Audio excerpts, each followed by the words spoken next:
is Charlo James Bitawi, and our topic for today is all about cognitive. And there's my team: Christian Javier Talis, Wilmark N. Langutan, John R. Tim Castolo, and also me.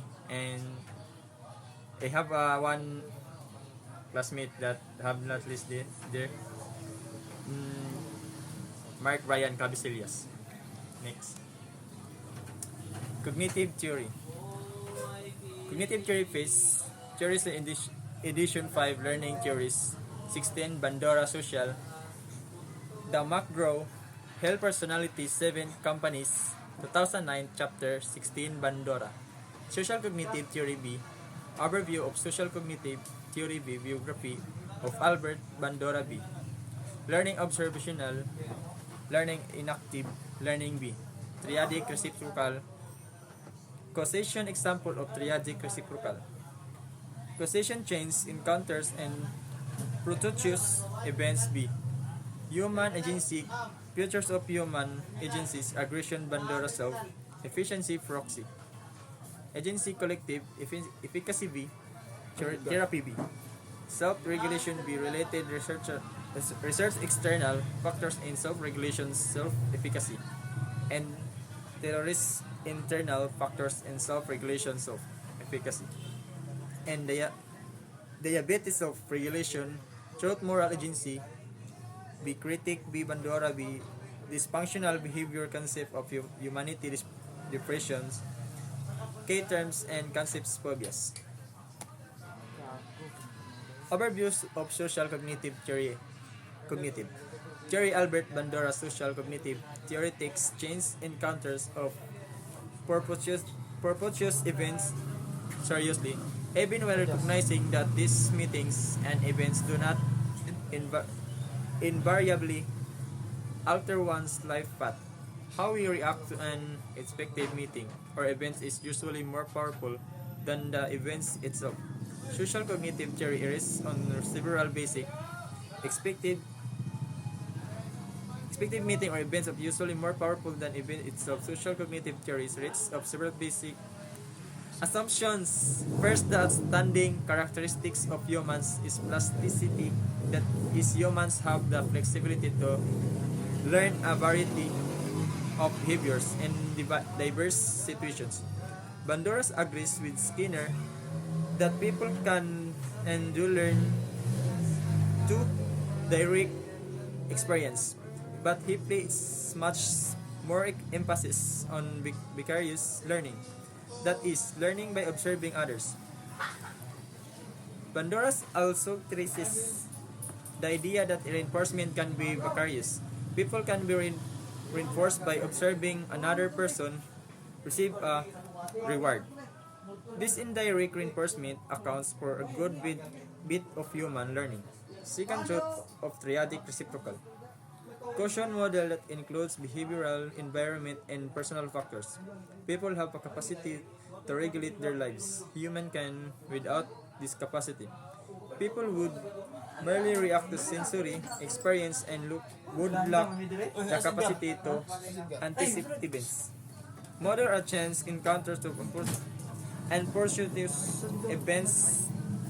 Third, social cognitive theory takes an agentic perspective, meaning that humans have a capacity to exercise control over the nature and quality of their lives. People are producers as well as the products of social systems. And important, okay, next. Chapter 16, Bandora, Social Cognitive Theory. 479 component of the triadic reciprocal causation model is self-efficacy. People's performance is generally enhanced when they have high self-efficacy. That is the confidence that they can perform those behaviors that will produce desired behaviors in particular situation. In addition to self-efficacy, both proxy agency and collective behaviors in a particular situation and efficacy can predict performance. With proxy agency, people are able to rely on others' goods and service, whereas collective efficacy refers to the people's shared belief that they can bring about change. Part people regulate their conduct through both external and internal factors. External factors include people's physical and social environments, whereas internal factors include the self-observation, judgmental process, and self-action. If when people will find themselves in morally ambiguous situations, they typically attempt to regulate their behavior. Through moral agency, which includes redefining the behavior regarding or distorting the consequences of their behavior, dehumanizing or blaming the victims of their behavior, and displacing or diffusing responsibility for their actions. Learning, one of the earliest and most basic assumptions of Bandora's social cognitive theories that humans are quite flexible and capable of learning a multitude of attitudes, skills, and behaviors, and that a good bit learning of those learnings are a result of vicarious experiences. Although peoples can and do learn from direct experience, much of what they learn is can do acquired through observing others. Bandura, 1986, state that if knowledge could be acquired only through the effects of one's own actions, the process of cognitive and social development would be greatly retarded, not to mention excitedly tedious. Observational learning. Bandura believes that observation allows people to learn without performing any behavior. People observe natural phenomena, plants, animals, waterfalls, and motion of the moon and stars, and so forth, but especially important to social cognitive theories, the assumption that they learn through observing the behavior of their people. In this respect, Bandoras differs from Skinner, who held that inactive behavior is the basic datum of physiological science. He also departs from Skinner in his belief that reinforcement is not essential to learning. Although reinforcement facilitates learning, Bandura says that is not a necessary condition for it. People can learn, for example, by observing. Models being reinforcement. Bandura's 1986 to 2003 believes that observational learning is much more efficient than learning through direct experience. By observing other people, humans are spared countless responses that might be followed by punishment or by no reinforcement. Children observe characteristics on television, for example, and repeat what they hear or see. They need to enact random behaviors, hoping that some of them will be rewarded. Modeling the core of observational learning is modeling learning through modeling of involved studying and subtracting from the observed behavior and the generalizing from the one observation to another. In other words, modeling involves cognitive process and is not simply mimicry or imitation. It is more than matching the actions of another, and it involves symbolically representing an information and storing it for use at a future. Time time Bandora, 1986 to 1994. Several factors determine whether a person will learn from a model in any particular situation. First of the characteristic of the model is important to people are more likely to model high status people rather than those of low status. Competent individuals rather than important people are more likely to high status. People rather than those of low status, competitive individuals rather than modeling people who lack status, skill, or power are most likely to model. Children, children model more than older people, and novices are more likely than receiving serve punishment. For example, saying another person receive a serve shock or touching an electric wire that teaches the observer attention, representation, behavioral production, and motivational attention. Before we can model another person, we must attend to that person that factors regulate attention. First, because we have more opportunities to observe individuals with whom we frequently associate, we are most likely to attend to.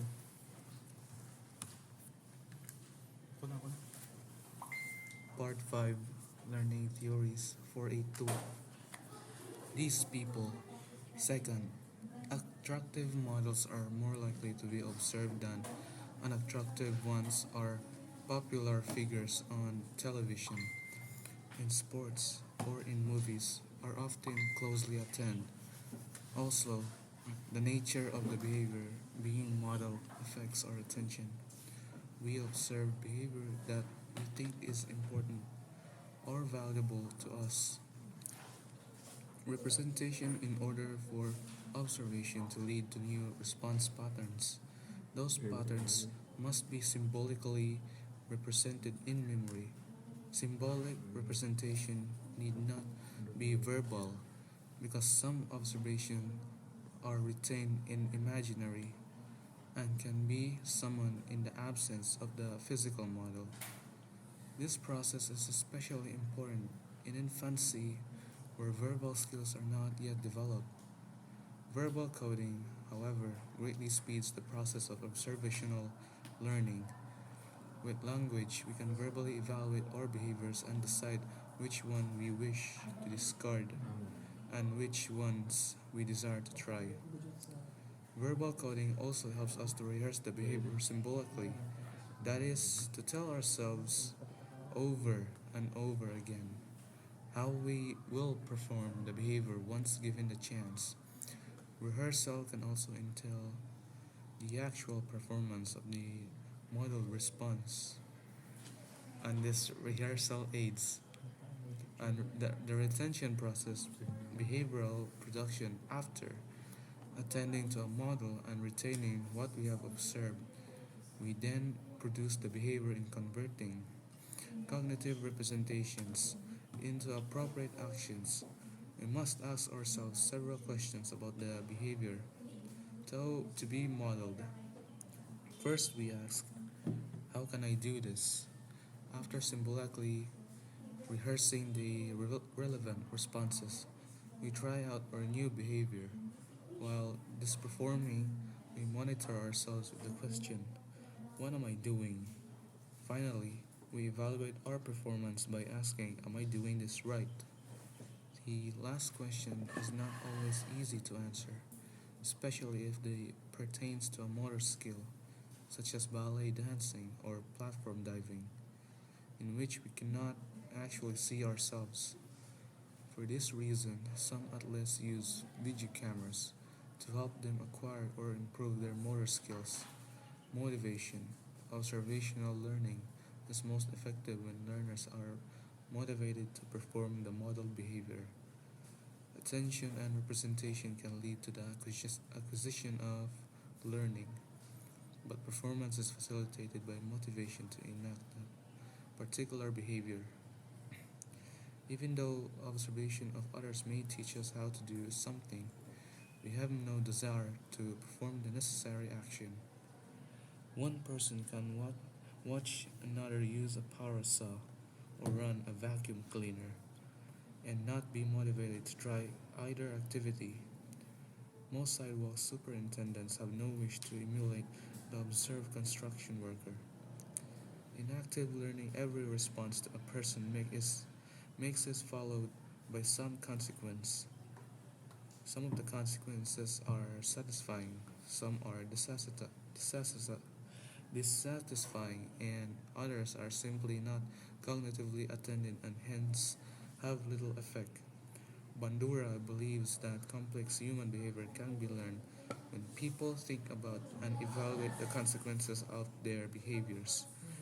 The consequences of a response serve at least three functions. First, response consequences inform us of the effect of our actions. We can retain this information. Triadic reciprocal causation in chapter 15. We saw that Skinner believed that behavior is a function of the environment, that is, behavior ultimately can be traced to forces outside the person.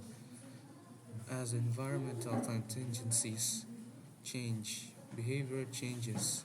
But what impetus changes the environment?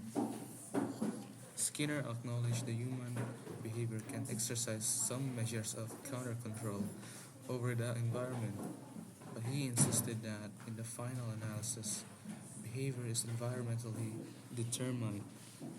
Other theorists such as Gordon Allport, chapter 15, and Hans Eysenck, chapter 14, emphasize that the importance of traits or personal disposition in shaping behavior.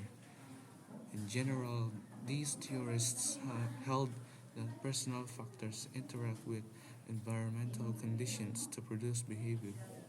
Albert Bandura, 1986, 1919, B. 21, 2022b, adopts quite a different stance. His social cognitive theory explains psychological functioning in terms of triadic reciprocal causation.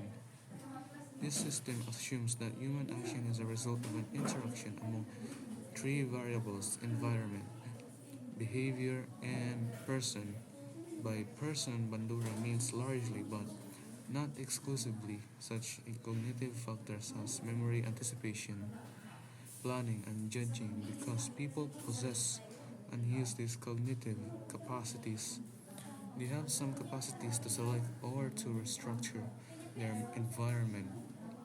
That is, cognition at least partially determines the which environmental events people attend to, what value they place on these events, and how they organize these events for future use.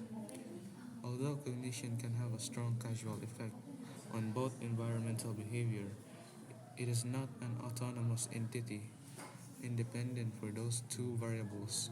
Bandura, 1986, criticized those theorists who attribute the cause of human behavior. Part 5, Learning Theories 484, BB Figure 16.1. Bandura's concept of reciprocal causation, human functioning, is a product of the interaction of B, behavior, P, person, variables, and E, environment, from Albert Bandura, 1994, Social Cognitive Theory and Mass Communication.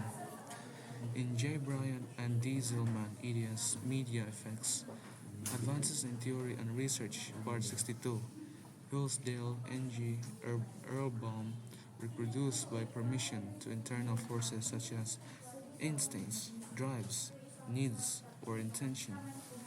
Cognition itself is determined, being formed by both behavior and environment. Triadic reciprocal causation is represented schematically in determined, being formed by both behavior and environment. Okay. The figure 16.1, where B signifies behavior, E is the external environment, and P represents the person, including the person's gender, social position, size, and physical attractiveness, but especially cognitive factors such as thought, memory, judgment, foresight, and so on. Bandura used this term reciprocal to indicate a triadic interaction of forces, not a similar or opposite counteraction. The true reciprocal factors do not need to be of equal strength or to make equal contributions. The relative potency of the tree varies with the individual and with the situation. At times, behavior might be the most powerful, as when a person plays the piano for her own enjoyment. Other times, the environment exerts the greatest influence, as when a boat overturns and every survivor begins thinking and behaving in a very similar fashion. Although behavior and environment can at times be the most powerful contributors to performance, cognition person is usually the strongest contributor to performance. Cognition would be likely be activated in the examples of the person playing the piano for her own enjoyment and the survivors of an overturned boat. The relative influence of behavior, environment, and person depends on which of the triadic factors is strongest, aka at a particular moment. Bandura 1997, an example of triadic reciprocal causation. Consider this an example of triadic reciprocal causation. A child begging her father for a second brownie is, from the father's viewpoint, an environmental event. If the father automatically, without thought, were to give the child a second brownie, then the two would be conditioning each other's behavior in the Skinnerian sense. The behavior of the father would be controlled by the environment, but his behavior in return would have counter-controlling effect on his environment, namely the child. In Bandura's theory, however, the father is capable of thinking about the consequences of rewarding or ignoring the child's behavior. You may think if I give her another brownie, she will stop crying temporarily, but in future cases, she will be more likely to persist until I give in to her. Now, therefore, I will not allow her to have another brownie. Hence, the father has an effect on both his environment, the child, and his own behavior, rejecting his daughter's requests. The child's subsequent behavior, the father's environment, helps to shape the cognition and the behavior of the father. If the child stops begging, the father may then have other thoughts. For example, he may evaluate his behavior by thinking, I'm a good father because I did the right thing. A change in environment also allows the father to pursue different behaviors. Thus, his subsequent behavior is partially determined by the reciprocal interaction of his environment, cognition, and behavior. These examples illustrates the reciprocal interaction of behavioral, environmental, and personal factors from the father's point of view. First, the child's pleas affected the father's behavior. They also partially determined the father's cognition. The father's behavior helped shape the child's behavior, that his own environment. Uh, his behavior also impinged on his own thoughts, and his cognition partially determined his behavior. To complete the cycle, person must influence environment. How can the father's cognition directly shape the environment without first being transformed into behavior? It cannot. However, person does not signify cognition alone. It stands for person.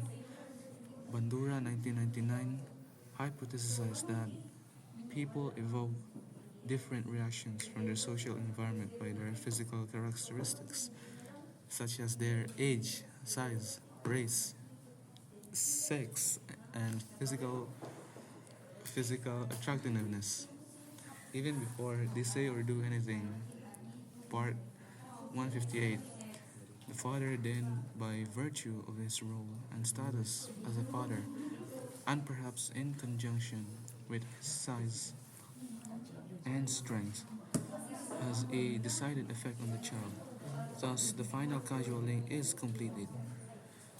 Chance encounters and fortuitous events, all that people can do is exercise a significant amount of control over their lives. They cannot predict or anticipate all possible environmental changes. Bandura is the only personality theorist to seriously consider the possible importance of these chance encounters and fortuitous events. Bandura 1998 defined a chance encounter as an intended meeting of persons unfamiliar to each other. Part 95. A fortuitous event is an environmental experience that is unexpected and unintended. The everyday lives of people are affected to a greater or lesser extent by the people they chance to meet and by random events they could not predict. One's martial partner, occupation, and place of residence may largely be there, the result of the fortuitous meeting that was unplanned and unexpected, just as fortuity has influenced the lives of all of us. It has shaped the lives and careers of famous personality theorists. Two such examples are Abraham H. Maslow, Chapter 10, and Hans G. Eysenck, Chapter 14. As a young man, Maslow was exceedingly shy, especially with women. At the same time, he was passionately in love. Self-efficiency. How people act in a particular situation depends on the reciprocity of behavioral, environmental, and cognitive conditions, especially those cognitive factors that relate to their beliefs that they can or cannot execute the behavior necessary to produce desired outcomes in any particular situation. Bandura, 1997, calls this expectation self-efficiency. According to Bandura, 1994, people's belief in their personal efficiency influence at what course of action they choose to pursue, how much effort they will invest in activities, how long they will preserve in the face of obstacles and failure experiences, and their resiliency following setbacks. Self-efficiency has a powerful causal influence on people's actions. It is not the sole determinant, rather, self-efficiency combines with environmental, prior behavior, and other personal variables, especially outcome expectations, to produce behavior to the triadic reciprocal cause model, which postulates that the environment, behavior, and person have an interactive influence on one another. Self-efficiency refers to a P or person factor. What is self-efficiency? Bandura 2001 defines self-efficiency as people's belief in their capability to exercise some measure of control over their own functioning and over environmental events. Bandura contends that efficiency beliefs are the foundation of human agency. People who believe that they can do something that has the potential to alter environmental events are more likely to act and more likely to be successful than those people with low self-efficiency. Self-efficacy is not the expectation of our actions' outcomes. Bandura 1986 to 1997 distinguished between efficiency expectations and outcome expectations. Efficacy refers to people's confidence that they have the ability to perform certain behaviors, whereas an outcome efficiency refers to one's production of likely consequence of that behavior. Outcome must not be confused with successful and accomplishment of an act. It refers to the consequences of behavior, not the completion of the act itself. For example, a job applicant may have confidence that she will an act. It refers to the consequence of behavior, not the completion of the act itself. Remain relaxed and controlled and exhibit an appropriate level of friendly behavior. Therefore, she has high self-efficacy with regard to the employment interview. However, despite these high efficacy expectations, she may have low outcome expectations. A low outcome expectancy would increase if she believes that she has little chance of beating expectations. She may have low outcome expectations. A low outcome expectancy would exist if she believes that she has little chance of beating expectations. She may have low outcome expectations, and a low outcome expectancy would exist if she believes. Depressed economy or superior competition, in addition, other personal factors such as age, gender, height, weight, or physical health may negatively affect outcome. Superior competition, in addition, other personal factors such as first efficacy does not refer to the ability from outcome expectancy. Self-efficiency must be distinguished from several other concepts. First, efficiency does not refer to the ability to execute basic motor skills such as walking, reaching, or grasping. Also, efficacy does not imply that we can perform designated behaviors without anxiety, stress, or fear. It is merely our judgment, accurate or faulty, about whether or not we can execute the required actions. Finally, judgments of efficacy are not the same as levels of aspiration. Heroin addicts, for example, often aspire to be a drug free but maybe have a little confidence in their ability to successfully break the habit. Bandura 1997. Self efficacy is not a global or generalized concept such as self esteem or self confidence. People can have high self efficacy in one situation and low self efficacy in another. Self efficacy varies from situation to situation depending on the competencies required for different activities, the presence or absence of other people, the perceived competence of these other people, especially if they are competitors, the person's predisposition to the attend failures of performance rather than the success, and the accompanying psychological states, particularly the presence of fatigue, anxiety, empathy, or despondency. What contributes to self-efficacy? Personal, personal efficacy is acquired, enhanced, or decreased through any one of or combination of four sources. 1. Mastery experiences. 2. Social modeling. 3. Social persuasion. And 4. Physical and emotional states. Bandura 1997. With each method, information about oneself and the improvement is cognitive process and together with recollections of previous experiences alters perceived self-efficacy. Mastery experiences. The most influential sources of self-efficacy are mastery experiences that is past performances. Bandura 1997. In general, successful performance raises efficacy expectancies. Failure tends to lower them. This general statement has six corollaries. First, successful performance raises self-efficacy in proportion to the difficulty of the task.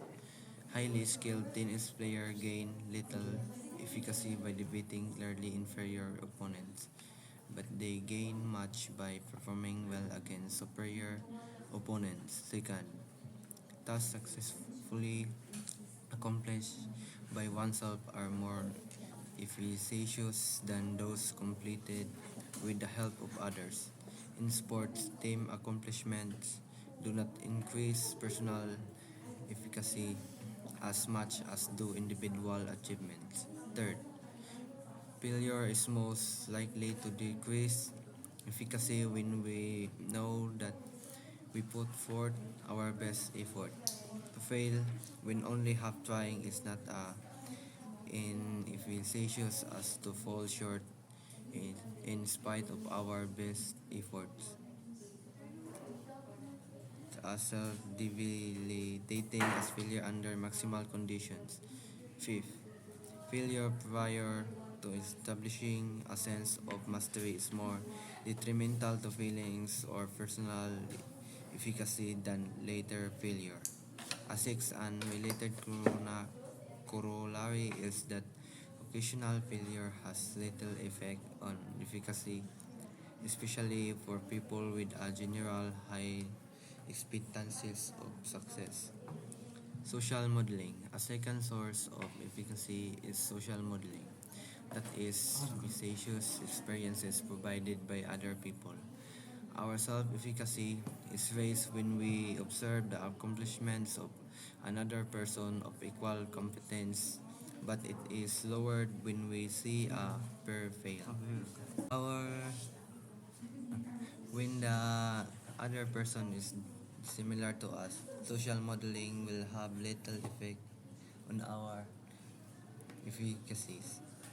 An old sedentary coward watching a young, active, brave circus performer successfully walk a high wire will undoubtedly have little enhancement of efficacy. Expectations for duplicating the fit. In general, the effects of social modeling are not as strong as those of personal performance in raising levels of efficacy, but they can have powerful effects wherein efficacy is concerned. Watching a swimmer of equal ability fail to negotiate a choppy river will likely dissuade the observer from attempting the same task. The effects of this vicious experience may even last a lifetime. Social persuasion.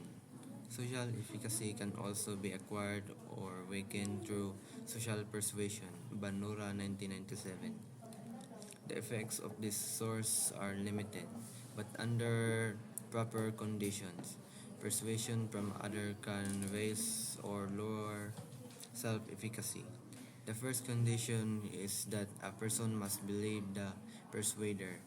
Exhortations or criticism from a credible source have more efficacious power than those from a non-credible person.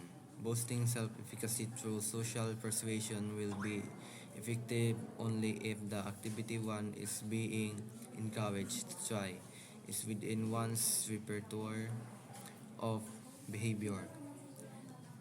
No amount of verbal persuasion can alter a person's efficacy judgment on the ability to run 100 meters in less than 8 seconds. Bandura 1986 hypothesizes that the efficacious power of suggestion is directly related to the perceived status and authority of the persuader. Status and authority, of course, are not identical. For example, a psychotherapist's suggestions to public patients and they can ride in a crowded elevator is more likely to increase self-efficacy than will encouragement from one's spouse or children. But if that same psychotherapist tells patients that they have the ability to change a faulty light. Self-reaction. The third and final internal factor in self-regulation is self-reaction. People respond positively or negatively to their behaviors depending on how these behaviors measure up to their personal standards. That is, people create incentives for their own actions through self reinforcement or self punishment. For example, a diligent student who has completed a reading assignment may reward herself by watching her favorite television program. Self reinforcement does not rest on the fact that it immediately follows a response. Rather, it relies on large part on the use of our cognitive ability to mediate the consequences of behavior. People set standards for performance that, when met, tend to regulate behavior by such self-produced rewards as pride, the self-satisfaction when people fail to meet their standards. Their behavior is followed by self-dissatisfaction or self-criticism. Self-regulation through moral agencies. People also regulate their actions through moral standards of conduct. Bandura 1999 sees moral agency as having two aspects: one, doing no harm to people, and two, proactively helping people. Our self-regulative mechanism, however, do not affect other people until we act on them. We have no automatic internal controlling agent such as conscience or superego that invariably directs our behavior toward morally consistent values. Bandura 2022 insists that moral precepts predict moral behavior only when those precepts are converted to action. In other words, self regulatory influences are not automatic but operate only if they are activated. A concept Bandura calls selective activation.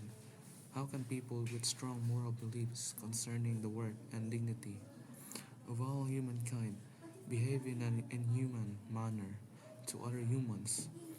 Bandura's 1994 answer is that people do not ordinarily engage in reprehensible conduct until they have justified to themselves the morality of their actions. Part 72. By justifying the morality of their actions, they can separate or disengage themselves from the consequences of their behavior, a concept Bandura calls disengagement of internal control. Dysfunctional behavior.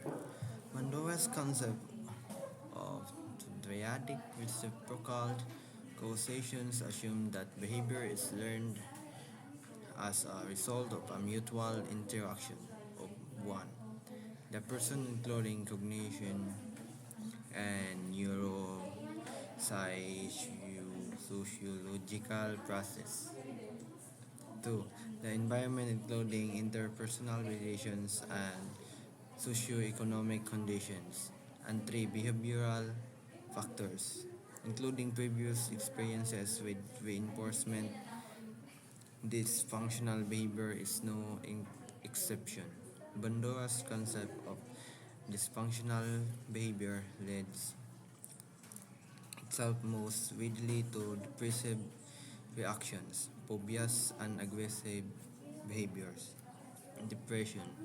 High personal standards and goals can lead to achievement and self satisfaction. However, when people set their goals too high, they are likely to fail. Failure frequently leads to depression, and depressed people often undervalue their own accomplishments. The result is chronic misery, feelings of worthlessness, lack of purposefulness, and pervasive depression. Bandura 1986-1997 believes that dysfunctional depression can occur in any of the three regulatory subfunctions. 1. Self-observation. 2. Judgmental processes. And 3. Self-reactions. First, during self-observation, people can misjudge their own performance or distort their memory of past accomplishments.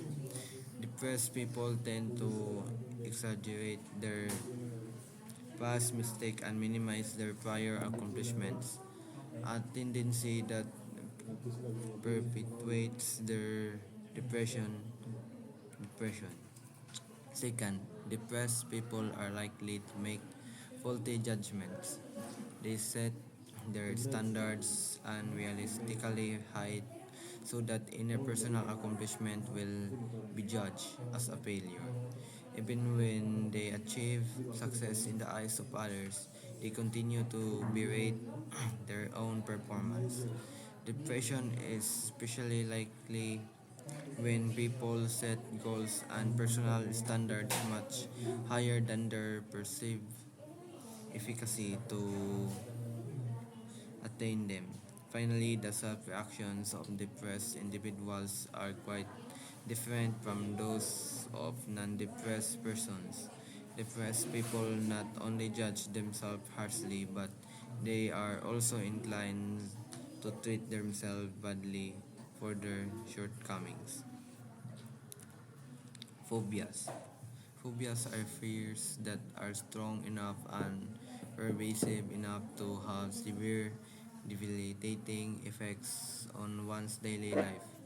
For example, snake phobias prevent people from holding a variety of jobs, from enjoying many kinds of recreational activities. Phobias and fears are learned by direct contact, inappropriate generalization, and especially by observational experiences. Bandura 1986. They are difficult to extinguish because the phobic person simply avoids the threatening object. Unless the fearsome object is somehow encountered, the phobia will endure indefinitely. Bandura 1996 credits television and other news media for generating many of our fears. Will publicize rapes, arms robberies, or murders can terrorize a community, causing people to live more confined lives behind locked doors. Most people have never have been raped, robbed, or intentionally injured. Yet many live in fear of being criminally assaulted. Violent criminal acts that seem random and unpredictable are most likely to instigate phobic reactions. Once established, phobias are maintained by consequent determinants. That is the negative reinforcement that phobic person receives for avoiding the fear producing situation. For example, if people expect to receive aversive experiences being mugged while walking through the city park, they will reduce their feelings of threat by not entering the park or even going near it. In this example, this functional avoidance behavior is produced and maintained by the mutual interaction of people expectancies belief that they will be mugged. The external environment, the city park, and behavioral factors, their prior experiences, Aggression. fear. Aggressive behaviors, when carried to extremes, can also be dysfunctional. Bandora, 1986, contended that aggressive behavior is acquired through observation of others. Direct references, when positive and negative reinforcement training or instruction and bizarre belief. Once established, people continue to agree for it. At least 5 reasons. 1. The enjoyment, inflicting injury on the victim. Positive reinforcement. 2. Avoid or counter the aversive consequences of aggression by others. Negative reinforcement. 3. They receive injury or harm for not behaving aggressively. Punishment. 4. They live up to their personal standards for conduct by their aggressive behavior. Self-reinforcement. And 5. The last. They observe others receiving rewards for aggressive acts or punishments for non-aggressive behavior. Bandura believes and aggressive actions ordinarily lead to further aggression. The belief is based on the now classic study of Bandura, Doritos, and Shelaros, 1963, which found that children who observed others behaving aggressive displayed more aggression than a control group of children who did not view aggressive acts. In this study, the experimenters divided Stanford University nursery school boys and girls into three matched experimental groups and one control group. Children in the first experimental group observed a live model behaving with both verbal and physical aggression toward a number of toys, including a large inflated bobo doll. The second experimental group observed them showing the same model behaving in identical manner. The third experimental group saw the fantasy poem in which model is a black cat behave equally aggressively against the bobo doll. Children in the control group were matched with those in the experimental group's own previous ratings and aggression, but they were not subjected to aggressive model. As hypothesized, children exposed to an aggressive model displayed more aggressive response than those who had not been exposed. But contrary to expectation, that researchers found no differences in the amount of total aggressions shown by children in the three experimental groups. Children who had observed the cartoon characters were at least as aggressive as those exposed to a live model or to a film model. In general, children in each experimental group exhibit about twice as much aggressive behavior as did those in the control group. In addition, the particular kind of aggressive response was remarkably similar to that displayed by the adult models. Children scalded, kicked, punched, and hit the doll with a mallet, in close imitation to a behavior that had been modeled with study now more than 40 years old, was conducted at a time when people still debate the effects of television violence on children and adults. Some people urge that viewing aggressive behavior on television would have a cathartic effect on children. That is, children who experience aggression vicariously would have little motivation to act in an aggressive manner. The study by Bandura, Ross, and Ross, 1963, offered some of the earliest experimental evidence that TV violence does not curb aggression, rather, it produces additional aggressive behavior.